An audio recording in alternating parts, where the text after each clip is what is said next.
Good evening. I will answer one question today, and this question gives me an excuse to tell you one of my favorite stories. I talked about this thing a long time ago, many years ago, but I thought, I can tell you the story again. New viewers, right? And I love the story. So the question is, do you ever talk to spirits that are more evolved? No. And yes, I do. I think about 4 or 5 of them that I talked to over the years that were so competent and so impressive. It was just fantastic to talk to these spirits. And I will tell you about one of them today. And this spirit came to me, I think maybe 20 years ago, maybe 15 years ago, something like this. He came to me. And it started actually with me seeing a picture of this guy when he was alive the last time. I saw this picture when I was visiting an old lady. She had this picture on the wall, and I looked at the picture and I thought, okay, so who's this? And she told me about this guy.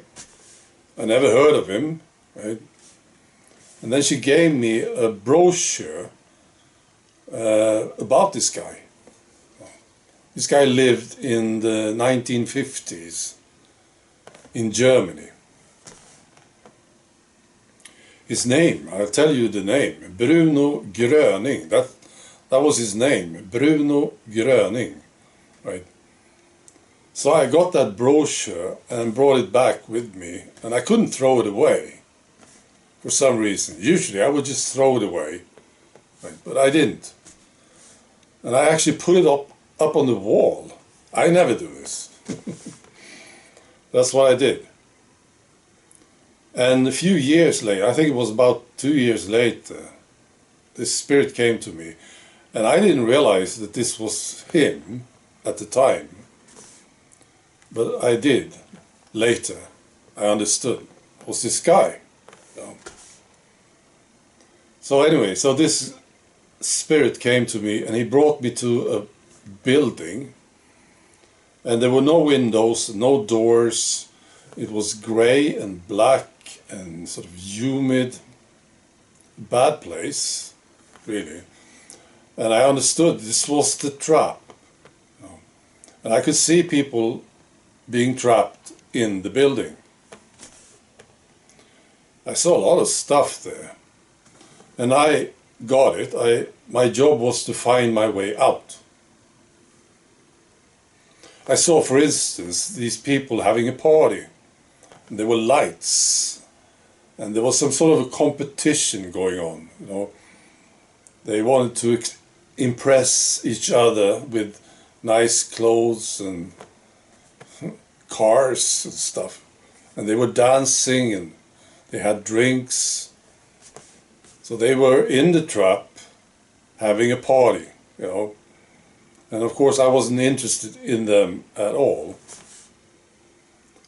So I started to look for the way out, and I realized after a while that I had to go to the part of the building where I felt the most uncomfortable. This was like the ticket out. This guy, this spirit, he was with me all the time. He didn't say anything. I just sort of got it. So of course he had something to do with it. So I understood. So this part of the building, I went over there where I felt the most uncomfortable.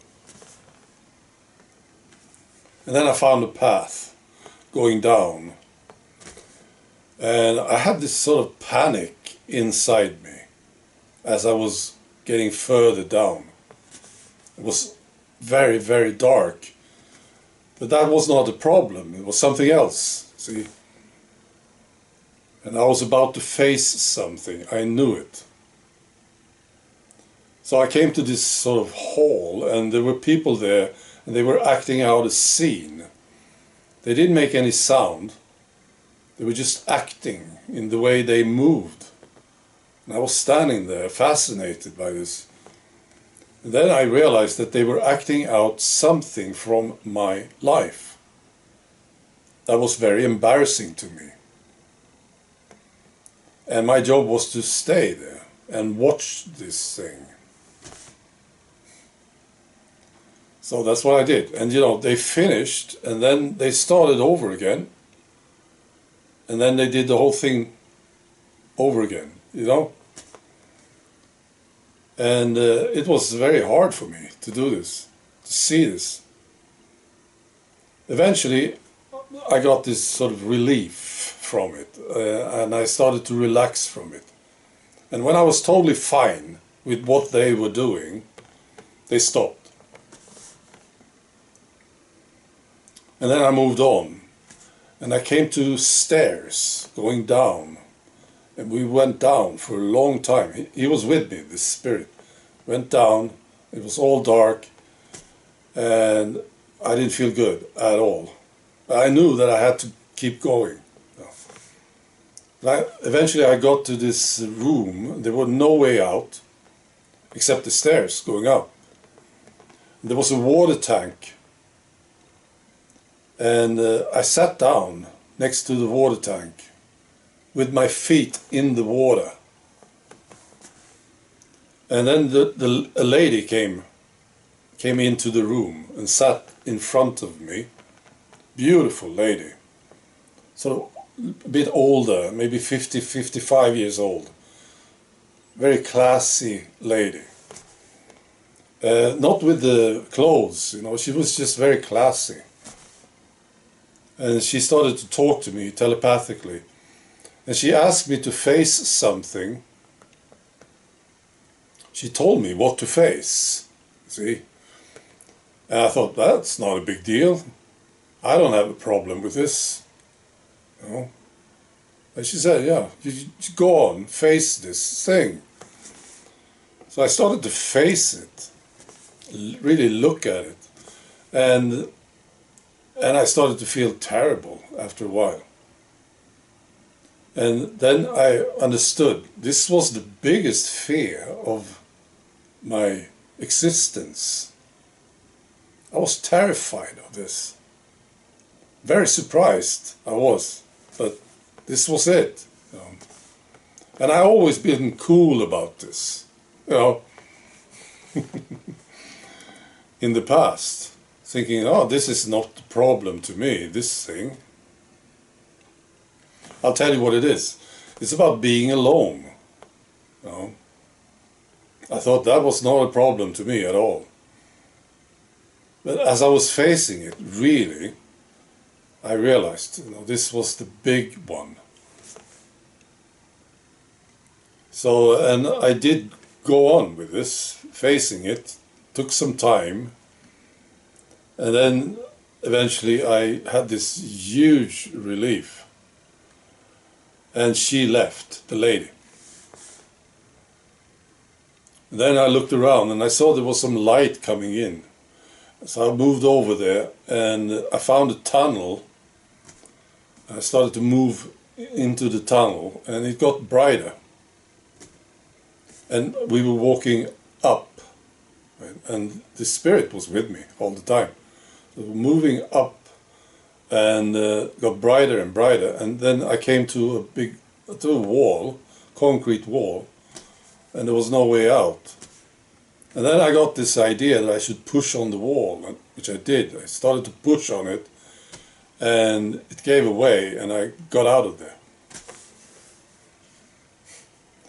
And I was so impressed by this. And this changed my life, totally. Well, not totally, but to a very high extent. It really changed my life. This thing that happened. I was so impressed. So this spirit, of course, he created this thing for me. To teach me something, to get me through this. And I know this thing that I did there has been so important to me. Right. So that's an impressive spirit. Right. That's the story. Be good.